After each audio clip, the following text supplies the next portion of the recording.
क्या आप लोग जानते हो कि इंडिया में इस समय जितने एक्टिव गवर्नमेंट एम्प्लॉयज़ हैं उससे कई ज़्यादा पेंशनर्स हैं।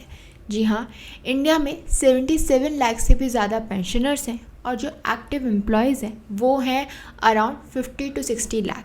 इनफैक्ट कुछ पेंशनर्स जो कि 100+ एज ग्रुप में आते हैं, which is around 6,000 to 7,000 people, वो जो पेंशन विड्रॉ कर रहे हैं उनकी पेंशन एक्चुअली में उनकी जो बेसिक सैलरी, जब वो सैलरी लेते थे उससे कहीं ज़्यादा है।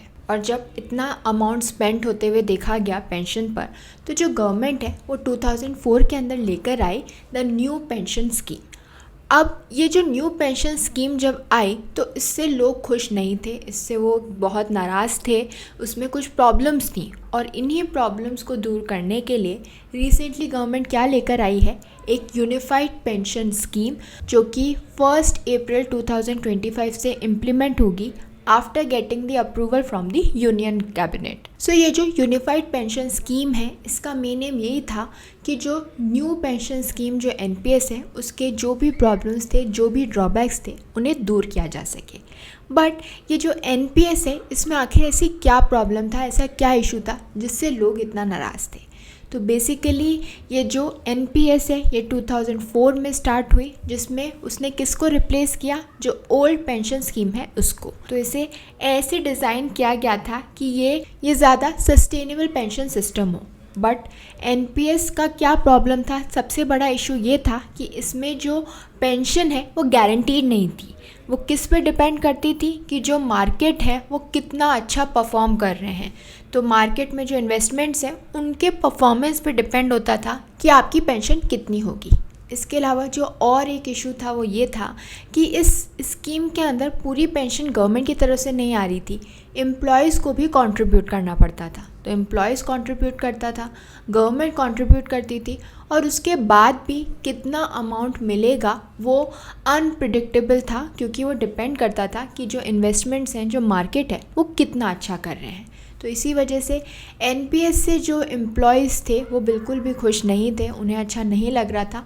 वो वापस से जो है अपनी ओल्ड पेंशन स्कीम चाहते थे, क्योंकि वहाँ पर जो पेंशन है वो गारंटीड थी। और एनपीएस के अंदर एक तो एम्प्लॉयज़ को कंट्रीब्यूट करना पड़ता था, ऊपर से जो वो अमाउंट एक्सपेक्ट कर रहे थे वो अनप्रिडिक्टेबल था और मोस्टली कम होता था जो वो एक्सपेक्ट करते थे। तो इसीलिए एनपीएस से जो है ज़्यादा लोग खुश नहीं थे। सो अब अगर हम यूनिफाइड पेंशन स्कीम की बात करें तो ये एक ऐसा पेंशन सिस्टम है जिसे इंडिया में डिज़ाइन किया गया है ताकि जो इंडिया के लोग हैं, जो सिटीजन्स हैं, उन्हें फाइनेंशियल सिक्योरिटी मिले।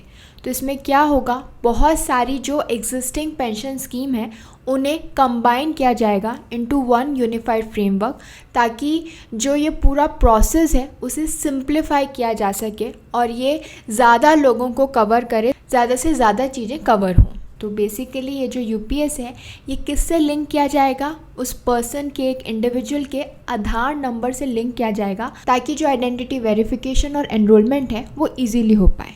इसके अलावा इस स्कीम के अंदर एम्प्लॉयज़ और एम्प्लॉयर्स दोनों ही कंट्रीब्यूट करेंगे टू द पेंशन फंड, और इसके अलावा जो गवर्नमेंट है वो भी कंट्रीब्यूट करेगी। तो इससे क्या होगा, फाइनेंशियल इंक्लूजन को प्रमोट किया जाएगा बाय एनकरेजिंग डिजिटल ट्रांजैक्शंस, और इसकी वजह से ज़्यादा लोग जो है पार्टिसिपेट कर पाएंगे, क्योंकि उनके लिए इसमें पार्टिसिपेट करना ईजी होगा in this full economic system. तो हम देख सकते हैं कि कैसे ये जो यूनिफाइड पेंशन स्कीम है वो ओपीएस और एनपीएस के बीच में है, ताकि लोगों को एनपीएस से ज़्यादा फ़ायदा हो, लेकिन एग्जैक्टली ओपीएस जितना बर्डन जो है वो गवर्नमेंट पे ना पड़े। अब अगर हम इसके की फीचर्स की बात करें कि मेन फीचर्स क्या हैं, तो सबसे पहले तो यूपीएस के अंदर जो पेंशन है वो गारंटीड है। तो जो एम्प्लॉयज़ हैं उन्हें उनकी जो एवरेज बेसिक पे है from their last year of work, उसका 50% जो है डेफिनेटली मिलेगा, वो गारंटीड है। और कितना अमाउंट मिलेगा, क्या एडजस्टमेंट्स होंगे, वो डिपेंड करेगा कि उन्होंने कितने टाइम तक जो है सर्विस की है। इसके अलावा एक मिनिमम पेंशन गारंटी भी है। तो सपोज़ करिए कि कोई एम्प्लॉय जो है 10 साल के बाद अपनी नौकरी छोड़ना चाहता है, लेकिन उसकी जॉब को 25 ईयर्स भी नहीं हुए। तो 10 साल तक किया है, 10 ईयर्स तक जॉब किया है और 25 ईयर्स से पहले जो है जॉब छोड़ रहा है। तो इस बीच में, इस पीरियड के बीच में जो भी एम्प्लॉय जॉब छोड़ रहा है उसे 10,000 रुपीज़ पर मंथ जो है वो मिलेंगे। ये फिक्स्ड है, ये गारंटीड है। इसके अलावा अगर कोई रिटायर्ड पर्सन जो है उसकी डेथ हो जाती है तो इमीडिएट जो फैमिली मेम्बर्स हैं उन्हें उस पर्सन की जो भी लास्ट ड्रॉन पेंशन है उसका 60% मिलेगा। और जो भी पेंशन मिल रही है एम्प्लॉयज़ को रिटायरमेंट के बाद, जो भी पेंशन मिल रही है वो इन्फ्लेशन एडजस्टेड होगी, यानी it will be based on the all India consumer price index. और इस पेंशन के साथ साथ जो एम्प्लॉयज़ हैं उन्हें क्या क्या मिलेगा रिटायर होने पर, जो ग्रेच्युटी है वो मिलेगी। इसके अलावा रिटायरी को जो वन टाइम पेमेंट होता है जो कि कैलकुलेट किया जाता है फ्रॉम देयर लास्ट ड्रॉन पे, वो भी मिलेगा। तो अब मैंने आपको बताया है कि एनपीएस क्या है, जो नया यूपीएस है वो क्या है, और ओपीएस भी क्या है। तो अब अगर हम इन तीनों को देखें कि इन तीनों में क्या क्या डिफरेंस है, तो सबसे पहले अगर हम बात करें ओपीएस की, जो कि ओल्ड पेंशन स्कीम है, उसमें क्या था, जो पेंशन है वो गारंटीड होती थी which was based on the last salary. तो इस स्कीम के अंदर जो एम्प्लॉयज़ हैं वो कुछ भी कंट्रीब्यूट नहीं करते थे, उन्हें कुछ भी कंट्रीब्यूशन नहीं देना होता था, और उन्हें कितनी पेंशन मिलेगी वो डिपेंड करता था कि उनकी जो लास्ट सैलरी थी वो कितनी थी। इसके बाद जो नेक्स्ट आई वो थी न्यू पेंशन स्कीम। इसके अंदर दोनों ही, यानी एम्प्लॉयज़ और गवर्नमेंट दोनों ही जो है पैसे डालते थे, फंड करते थे, बट इसके अंदर जो रिटर्न्स थे उसकी कोई गारंटी नहीं होती थी और पूरी तरह मार्केट पे डिपेंडेंट होता था कि कितनी पेंशन मिलेगी, कितना मार्केट अच्छा कर रहा है। थर्ड, जो अभी रिसेंट इंट्रोड्यूस की गई है यूनिफाइड पेंशन स्कीम, इसमें जो फीचर्स हैं वो कॉम्बिनेशन है of both OPS and NPS. तो इसमें जो पेंशन है वो गारंटीड है, बट फिर भी इसके अंदर जो एम्प्लॉयज़ हैं उन्हें कंट्रीब्यूशन देना पड़ता है। अब आप लोग सोच रहे होंगे कि ये जो नई यूपीएस है, यूनिफाइड पेंशन स्कीम, ये किस किस को मिलेगी, किस किस पे एप्लीकेबल है।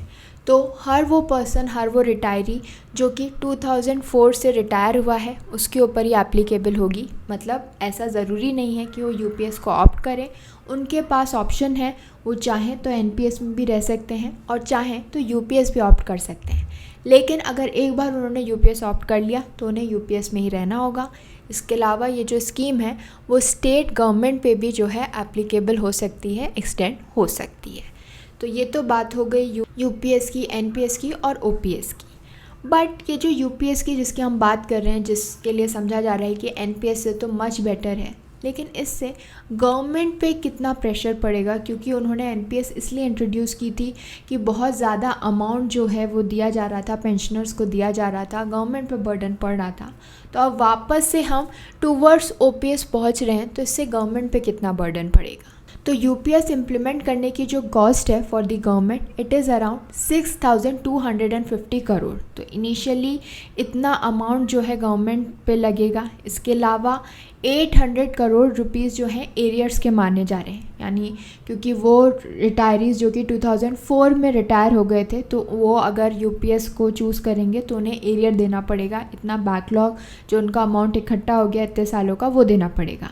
इसके अलावा ये जो नई स्कीम है, it is design to be financially responsible while addressing employ complaints. तो ये ओपीएस की तरह नहीं है जिसकी वजह से अनसस्टेनेबल पेंशन कॉस्ट जो है देखने को मिल रही थी, बट ये एनपीएस की तरह भी नहीं है। तो बेसिकली जो यूनिफाइड पेंशन स्कीम है ये एक मेजर पॉलिटिकल मूव है, जिसका मेन एम ये है कि गवर्नमेंट का जो सपोर्ट एम्प्लॉयज़ को मिलता था वो मेंटेन रहे एज एन इलेक्शन अप्रोच। दो ये माना जा रहा है कि कुछ स्टेट्स में इस स्कीम की वजह से काफ़ी फाइनेंशियल चैलेंजेस हो सकते हैं, उन्हें शायद अडॉप्ट करना पड़े UPS due to the influence of the central government decision and the electoral context.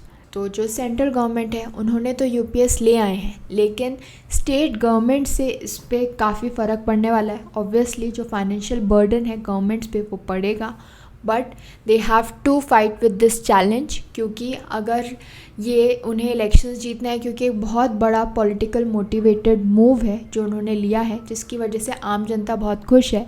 लेकिन बाकी के जो गवर्नमेंट्स हैं उन्हें काफ़ी चीज़ें देखनी पड़ेगी कि कैसे वो इस यूनिफाइड पेंशन स्कीम को इम्प्लीमेंट कर पाएँ। तो आई होप कि ये जो पूरा यूनिफाइड पेंशन स्कीम है आपको समझ में आया होगा। Thank you for watching this video. Don't forget to follow Nyay and do join us again for more of India's laws explained.